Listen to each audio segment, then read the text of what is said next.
Assalamu alaikum, I'm Manar from Morocco and you're watching Moroccastani Reactions. In today's video, I'll react to a video by the Kohistani, how Khalid bin Walid took the Persian Empire so fast. So आइए देखते हैं, let's start the video. 1, 2, 3. रसूलुल्लाह सल्लल्लाहु अलैहि वसल्लम की वफात के कुछ ही अरसे बाद ऑलमोस्ट पूरे अरब ने पहले खलीफा अबू बकर रज़ियल्लाहु तआला अन्हु के खिलाफ बगावत का ऐलान कर दिया। लेकिन अबू बकर रज़ियल्लाहु तआला अन्हु ने बहुत तेजी से इन सारी बगावतों को अपने जनरल खालिद बिन वलीद की लीडरशिप में क्रश कर दिया। नाउ एक बार फिर पूरा अरब मदीना की गवर्नमेंट के अंडर बिल्कुल यूनाइट हो चुका था। अब यहाँ से स्टोरी थोड़ी मुश्किल होने वाली है। इस्लाम सिर्फ अरब का नहीं बल्कि एक ग्लोबल रिलीजन बनने की तरफ जा रहा है और मुसलमान दुनिया की सबसे बड़ी सुपर पावर बनने वाले हैं। तो अबू बकर रज़ियल्लाहु तआला अन्हु की सारी बगावतों को क्रश करने के बाद पूरा अरब अब उनके कंट्रोल में था। लेकिन अरब फिर भी एक डेजर्ट था और बहुत ही गरीब इलाका था और पूरा अरब यूनाइट होने के बाद भी एक सुपर पावर नहीं बन सका। असल सुपर पावर अरब से बाहर रोमन और पर्शियन एम्पायर थी। ये दोनों एम्पायर्स दुनिया की बहुत बड़ी और बहुत पुरानी एम्पायर्स थी। इस्लाम के पहले दिनों से जब मुसलमान बहुत कमजोर थे, रसूलुल्लाह सल्लल्लाहु अलैहि वसल्लम बार बार उन सख्त हालात में भी फरमाते थे कि एक दिन हम रोमन और पर्शियन एम्पायर को फतह करेंगे, जिस पर मक्का के लोग इनका हमेशा बहुत मजाक उड़ाते थे। लेकिन अब सिर्फ कुछ ही साल बाद मदीना की रियासत इन दोनों सुपर पावर्स से टकराने वाली थी और आप सल्लल्लाहु अलैहि वसल्लम की इस बात को पूरा करने के लिए अल्लाह ने पहले से प्लानिंग की हुई थी। मतलब जब मुसलमान हिजरत के बाद मदीना में आहिस्ता आहिस्ता सेटल हो रहे थे, उसी टाइम रोमन और पर्शियन एम्पायर आपस में बहुत सख्त लड़ाई चल रही थी, जिसे हम इस वीडियो में एक्सप्लेन कर चुके हैं। इन दोनों एम्पायर्स की आपस में इतनी सख्त लड़ाई हुई थी कि अब ये दोनों एम्पायर्स पहले जैसी स्ट्रांग नहीं रही थी और आपस में लड़ लड़कर दोनों सुपर पावर्स बहुत कमजोर हो चुकी थी, जिसकी वजह से ये मुसलमानों के पास बेस्ट टाइम था कि इन दोनों सुपर पावर्स को वंस एंड फॉर ऑल खत्म कर दिया जाए, क्योंकि ये दोनों एम्पायर्स इस्लाम के लिए सबसे बड़ा खतरा थे। फॉर एग्जाम्पल रोमन एम्पायर की बादशाह हेराक्लियस, उन्होंने जंगी मुता और जंगी तबूक पे मुसलमानों को खत्म करने की कोशिश भी की, लेकिन फिर भी अबू बकर रज़ियल्लाहु तआला अन्हु ने पहला हमला रोमन एम्पायर पर नहीं बल्कि पर्शियन एम्पायर पर किया।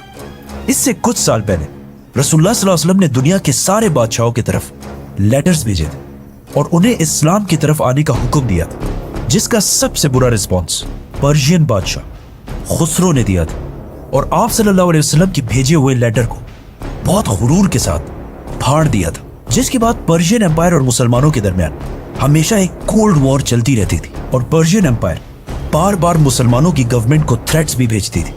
लेकिन आप सल्लल्लाहु अलैहि वसल्लम के लेटर को फाड़ने के बाद उसी पर्शियन बादशाह खुसरो के बेटे ने उसे कत्ल करके खुद पूरे ईरान का बादशाह बन गया। लेकिन कुछ ही अरसे बाद उस बेटे के आर्मी चीफ ने उसे तख्त से हटा दिया और खुद बादशाह बन गया। फिर बाकियों ने मिलकर उसे भी तख्त से हटा दिया और एक औरत को मलका बनाया। फिर उसे भी हटा दिया गया और उसकी जगह किसी दूसरे को लाया गया।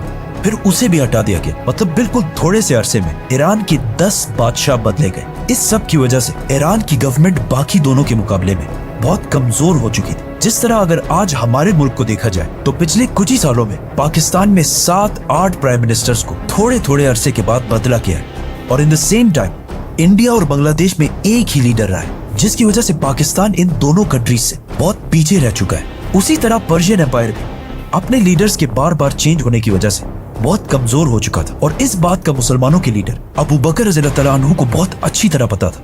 इसीलिए बगैर कोई टाइम वेस्ट किए उन्होंने 2 बड़े फैसले किए कि पर्शियन एम्पायर पर हमला करने वाली फौज में सिर्फ और सिर्फ वो मुसलमान होंगे जो खुद इस जिहाद के लिए वॉलंटियर करें और जो ना लड़ना चाहें वो ना लड़े। दूसरा फैसला ये कि उन्होंने अपने बेस्ट जनरल खालिद बिन वलीद को लेटर भेजा कि जंगी यमामा में मुसलमा को हराने के बाद वापस मदीना नहीं बल्कि अपनी फौज को लेकर पर्शियन एम्पायर की तरफ जाओ। तो खालिद बिन वलीद 18,000 मुसलमानों को लेकर पर्शियन एम्पायर ईरान की तरफ रवाना हुए। ईरान उस जमाने में बहुत बड़ा था। खालिद बिन वलीद जिस इलाके को फतह करने के लिए गए उसे आज के जमाने में कुवैत कहा जाता है, जहाँ बहुत सारे पर्शियंस और अरबी दोनों आबाद थे। जाने से पहले खालिद बिन वलीद ने पर्शियन जनरल को लेटर लिखा कि या तो इस्लाम कबूल कर लो और या जिजिया देने के लिए तैयार हो जाओ, वरना उसके बाद जो होगा उसके जिम्मेदार तुम खुद होगे, क्योंकि मैं तुम्हारी तरफ ऐसे मर्दों को लेके आ रहा हूं जो मौत शहादत से इतनी ही मोहब्बत करते हैं जितनी तुम सारे अपनी जिंदगी से करते हो। लेकिन ऑफ कोर्स उन्होंने बात नहीं मानी, जिसके बाद खालिद बिन वलीद ईरान की प्रोविंस कुवैत में दाखिल हुए। कुवैत के गवर्नर ने अपने बादशाह पर्शियन एम्परर से मदद मांगी, लेकिन ईरान के बादशाह ने सोचा कि अरबों की इतनी औकात नहीं है कि वो द ग्रेट पर्शियन एम्पायर से लड़ सके, तो उन्होंने मुसलमानों की फौज को इतनी अहमियत नहीं दी और अपने गवर्नर की एक्स्ट्रा फौज के साथ मदद नहीं की। सुपर पावर पर्शियन एम्पायर के बादशाह ने मुसलमानों को उसी तरह लाइटली लिया जिस तरह 9/11 के बाद सुपर पावर अमेरिका ने अफगानिस्तान को लिया था, और 20 साल जंग के बाद भी बहुत बुरी तरह हार गए थे। ईरान कोई छोटी सी एम्पायर नहीं थी, बल्कि पिछले हजारों साल से दुनिया की सबसे बड़ी सुपर पावर्स में से एक थी, जिसकी लड़ाई हमेशा वेस्ट में रोमन एम्पायर के साथ होती रहती थी। और अरब की पिछले हजारों साल से कभी भी इतनी हिम्मत नहीं हुई थी कि वो पर्शियन एम्पायर के सामने सर उठा सके, क्योंकि इस्लाम से पहले अरब कभी यूनाइट हुआ ही नहीं था। ईरान के बादशाह की इस गलती से मुसलमानों को बहुत ज्यादा फायदा हुआ और 18,000 मुसलमान फुल स्पीड कुवैत के पहले शहर कजीमा की तरफ रवाना हुए। ये देखकर कुवैत का गवर्नर भी अपनी 30 या 40 हजार की फौज लेकर उसी शहर की तरफ रवाना हुआ जहां मुसलमान जा रहे थे। लेकिन जैसे ही उनकी सारी फौज वहां पहुंची, उन्होंने देखा कि मुसलमान इस सिटी नहीं बल्कि एक दूसरी सिटी हुफैर पहुंच चुके हैं। तो कुवैत का गवर्नर भी वापस उसी सिटी की तरफ जाने लगा। जैसे ही उनकी फौज वापस हुफैर पहुंची, खालिद बिन वलीद मुसलमानों को लेकर वापस पहली सिटी कजीमा की तरफ चले गए और वहां पहुंचकर सारे आराम करने लगे। तो वो दोबारा अपनी सारी फौज लेकर वापस कजीमा की तरफ चला गया। लेकिन जैसे ही उसकी फौज बिल्कुल थक हार कर कजीमा पहुंची, उन्होंने देखा कि सामने मुसलमानों की सारी फौज बिल्कुल रेडी उनका इंतजार कर रही है, जिसकी वजह से इस फौज को रेस्ट करने का कोई टाइम नहीं मिला। यह सब खालिद बिन वलीद की जबरदस्त प्लानिंग थी कि पर्शियन फौज को जंग से पहले ही इतना थका दिया जाए कि वो जंग के दिन लड़ने के काबिल ही ना रहे।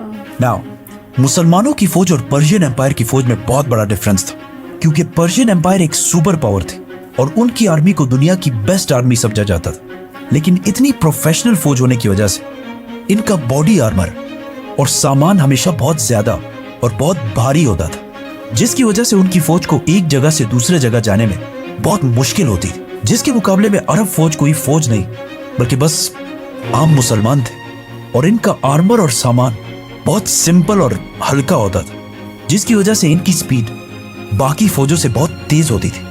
इस बात का खालिद बिन वलीद को बहुत अच्छी तरह पता था कि अगर हमें पर्शियन एम्पायर से जीतना है तो नंबर्स और ताकत से तो हम कभी भी इनका मुकाबला नहीं कर सकते।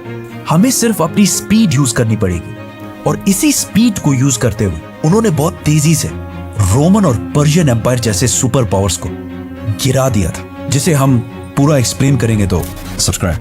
आखिर पर्शियन फौज और मुसलमानों की फौज तारीख में पहली दफा आमने सामने हुई। सबसे पहले ईरान के जनरल अपनी फौज से आगे बढ़े और मुसलमानों के जनरल खालिद बिन वलीद को अकेले लड़ने का चैलेंज दिया, जिस पर पर्शिया की आर्मी जोर जोर से नारे लगाने लगी। लेकिन उन सारों ने देखा कि मुसलमानों की फौज से ऑलमोस्ट 7 फुट का आदमी तलवार लेकर उनकी तरफ बढ़ रहा है, क्योंकि बॉडी के लिहाज से खालिद बिन वलीद को हजरत उमर का ट्विन समझा जाता है। मतलब कहा जाता है कि जब वो घोड़े पर बैठते थे तो उनके पैर ऑलमोस्ट जमीन को टच कर रहे होते और हजारों लोगों के क्राउड में अपनी हाइट की वजह से आसानी से दिख जाते थे। खालिद बिन वलीद रज़ी अल्लाह तआला उस पर्शियन जनरल से लड़ने गए, लेकिन पर्शियन फौज से अचानक 2 लोग आकर अपने जनरल के साथ मिल गए। लेकिन फिर भी खालिद बिन वलीद ने सिर्फ एक और मुसलमान की मदद के साथ इन तीनों को खत्म कर दिया, और इसी के साथ दोनों फौजों ने हमला कर दिया। पहले जंग थोड़ी सख्त हुई, लेकिन पर्शियन आर्मी बगैर किसी जनरल के लड़ रही, और सामने मुसलमान इंसानों की तारीख के सबसे बड़े जनरल्स में से एक खालिद बिन वलीद की लीडरशिप में लड़ रहे थे, जिसके बाद मुसलमानों ने उन्हें क्रश कर दिया और ये सारा इलाका फतह कर लिया। पर्शियन बादशाह ने मुसलमानों की तरफ एक और फौज भी भेजी, खालिद बिन वलीद, और मुसलमानों ने उन्हें भी खत्म कर दिया। और इस तरह ईरान का बहुत इंपॉर्टेंट प्रोविंस कुवैत अबू बकर रज़ी अल्लाह अन्हु के कंट्रोल में आया, और पहली बार इस्लाम अरब से निकलकर एक ग्लोबल रिलीजन की तरफ जाने लगा।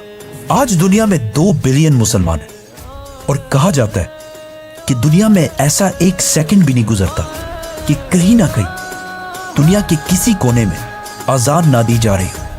लेकिन आखिर इस्लाम इतना बड़ा रिलीजन बना कैसे, ये हम सब के लिए समझना बहुत इंपॉर्टेंट है। So subscribe. ایز یوزول دا کوہستانی کی ویڈیوز بہت انٹرسٹنگ ہوتی ہے اور بار بار دیکھو تو مطلب دیکھنے میں مزہ آتا ہے, بار بار دیکھنے کا دل چاہتا ہے. مطلب ایسی انٹرسٹنگ ویڈیوز بناتے ہیں تو فل آف نالج, اور جس طرح سے ان کا جو اسٹوری ٹیلنگ کا کیا ہے ٹیلنٹ ہے وہ بہت لاجواب ہے. ان کی آواز بھی بہت اسپیشل ہے اور مطلب ویڈیوز ان کی ہائی لیول کی ہوتی ہے اور بہت محنت سے بناتے ہیں اور دیکھ کر کافی کچھ جاننے کو ملتا ہے. تو اس ویڈیو میں انہوں نے مسلمانوں کی جنگ کے بارے میں بتایا ہے جو پرشینز کے خلاف انہوں نے لڑی ہے جنرل خالد بن ولید کے لیڈرشپ میں.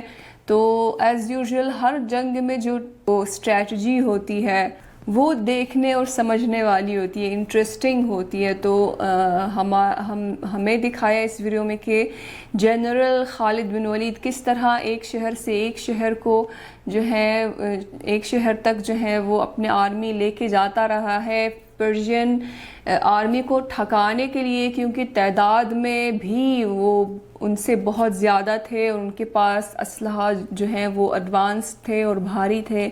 تو اس وجہ سے انہوں نے سوچا کہ ہم تو مطلب ہمارے پاس اتنے زیادہ بھاری اسلحہ تو ہے نہیں, تو ہم آرام سے شفٹ ہو سکتے ہیں, لیکن ان کے لیے بہت محنت والا کام ہوگا. تو یہاں سے وہاں شفٹ ہونے میں جو ہے وہ کافی وہ تھک جائیں گے اور جو ہے اسی طرح ہم ان سے جیت سکتے ہیں. تو یہی ہوا ہے. اور ہر جنگ کے حوالے سے جو یہ کوہستانی ویڈیوز بناتے ہیں ان میں اسٹریٹجی جاننے کو ملتی ہے کہ کس طرح مسلمان کی فتح ہوتی ہے. تو کافی انٹرسٹنگ ویڈیوز ہوتی ہیں ان کی اور بار بار دیکھنے کا دل چاہتا ہے. اتنی دلچسپ ویڈیوز بناتے ہیں ماشاءاللہ. تو اس محنت کے لیے بہت شکریہ کہ اتنی ہائی ویلیو ویڈیوز بناتے ہیں. اللہ تعالیٰ ان کو خوش رکھے, اللہ تعالیٰ ان کو جزائے خیر دے اس عمل کے لیے جو وہ کر رہے ہیں. مسلمانوں کے لیے یہ فل آف نالج ویڈیوز بناتے ہیں. تو آئی ہوپ کہ آپ سب کو یہ ویڈیو پسند آئی ہوگی. ملتے ہیں انشاءاللہ نیکسٹ ویڈیو میں. چل دینا اپنا بہت خیال رکھیے گا. فی امان اللہ.